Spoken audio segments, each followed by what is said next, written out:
আসসালামু আলাইকুম ওরহমতুল্লাহি ওবরাকাতুহ।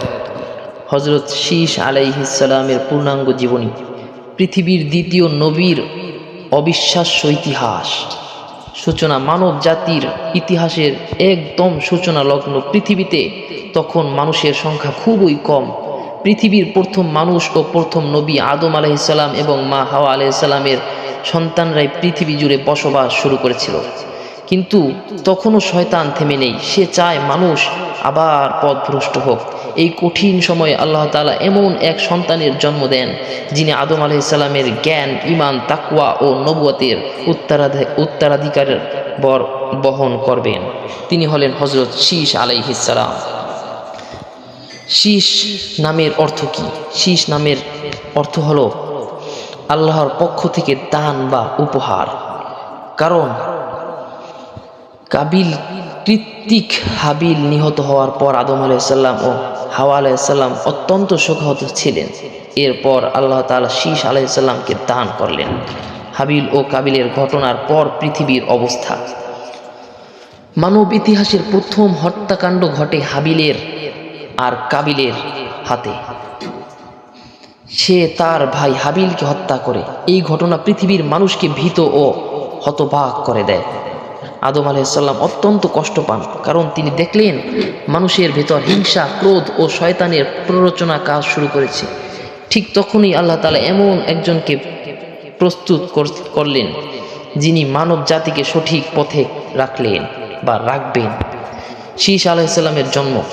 বর্ণনা অনুযায়ী আদম আলাইহিসসালাম এর বহু সন্তানের মধ্যে শীশ আলাইহিসসালাম ছিলেন বিশেষ মর্যাদাপূর্ণ।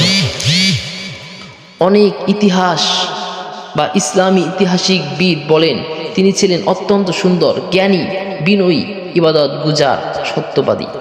আদম আলাইহিসসালাম বুঝতে পেরেছিলেন এই সন্তান ভবিষ্যতে নবী হওয়ার সুযোগ বা এত বড় দায়িত্ব তখন তিনিই বহন করতে পারবেন। শীশ আলাইহিসসালামের ওপর নাজিল হওয়া সাহিফা।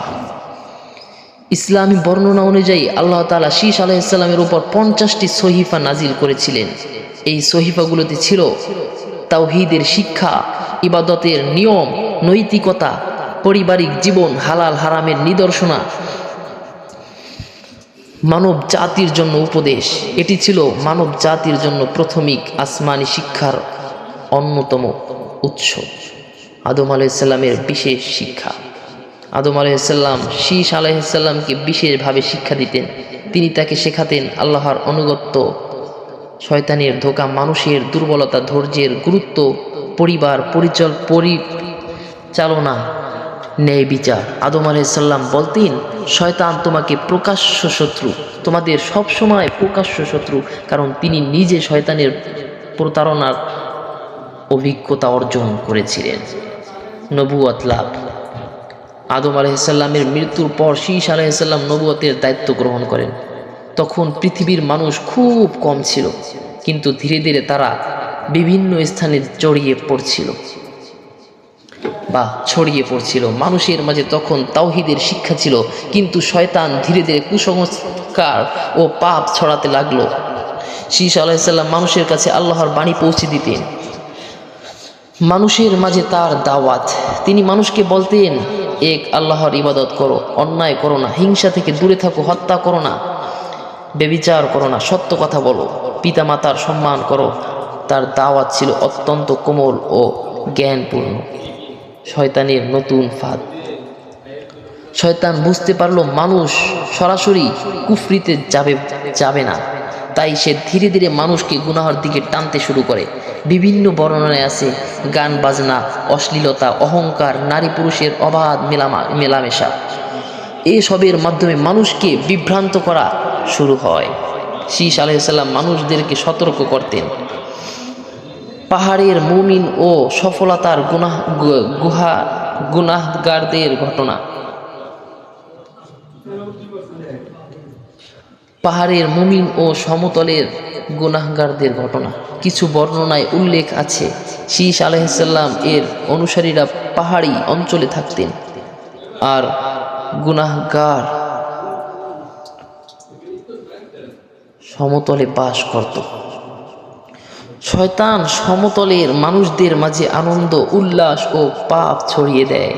ধীরে ধীরে কিছু সৎ মানুষও সেদিকে আকৃষ্ট হতে শুরু করে। এখান থেকে মানব সমাজে ফিতনা আবারও বাড়তে থাকে। শীস আলাইহিস সালামের ইবাদত। তিনি ছিলেন অত্যন্ত ইবাদত গুজার। দীর্ঘ সময় সালাত আদায় করতেন, মানুষদেরকে নসিহত করতেন, আল্লাহর ভয় কাঁদতেন, মানুষের সমস্যা সমাধান করতেন। তার জীবন ছিল দুনিয়া বিমুখ ও আখিরাত বিমুখী। শীস আলাইহিস সালামের জ্ঞান ইসলামী ঐতিহাসিক বর্ণনায় আছে তিনি জ্যোতির্বিজ্ঞান, সময় গণনা ও বিভিন্ন প্রাথমিক জ্ঞানের পারদর্শী ছিলেন।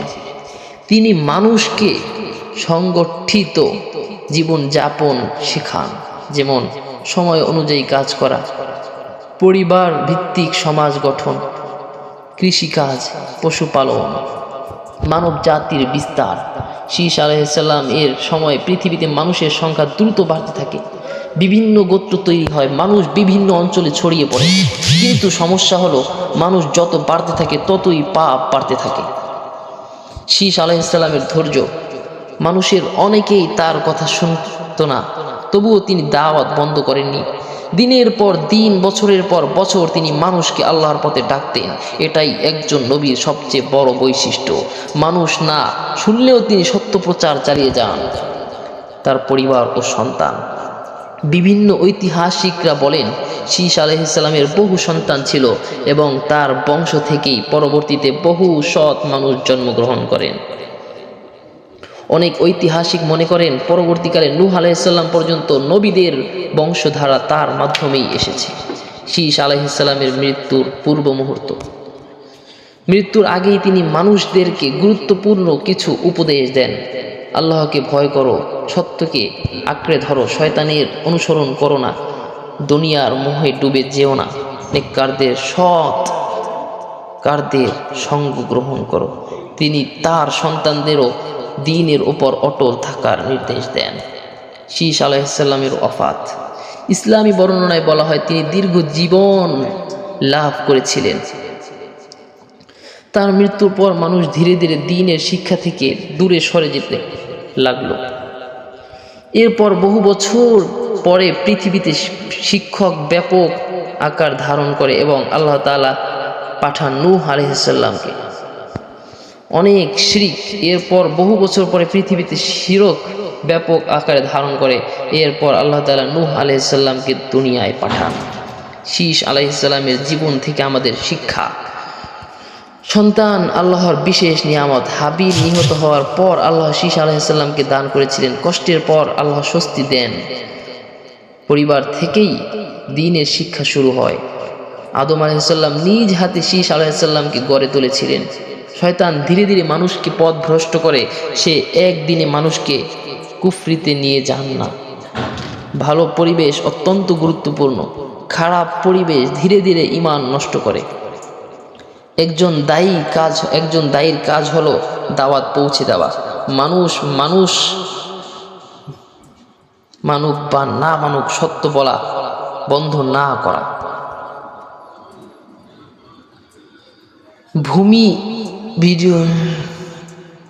মানব জাতির শুরু থেকেই সত্য ও মিথ্যা লড়াই চলছে। হযরত শীস আলাইহিস সালাম মানুষকে আল্লাহর পথে ডেকেছিলেন, কিন্তু শয়তানও তার কাজ থামায়নি। আজ হাজার হাজার বছর পরেও সেই একই যুদ্ধ চলছে। আমরা কি আল্লাহর পথে থাকবো নাকি শয়তানের ধোকায় পড়ে যাব? শীস আলাইহিস সালামের পরে আমি চাইলে তোমাকে এখন ইদ্রিস আলাইহিস সালামের পূর্ণাঙ্গ ঘটনা শোনাতে পারি, কিন্তু ভিডিও লম্বা হয়ে যাওয়ার কারণে আজকে এই পর্যন্তই। সামনে আবার নতুন কোনো ভিডিওতে আবার নতুন নবী নিয়ে বা শীস আলাইহিস সালামের পরে যে নবী এসেছিল সেই নবী ইদ্রিস আলাইহিস সালামকে নিয়ে নতুন ভিডিওতে আবার দেখা হবে। এই পর্যন্তই। আসসালামু আলাইকুম ওয়া রাহমাতুল্লাহি ওয়া বারাকাতুহু।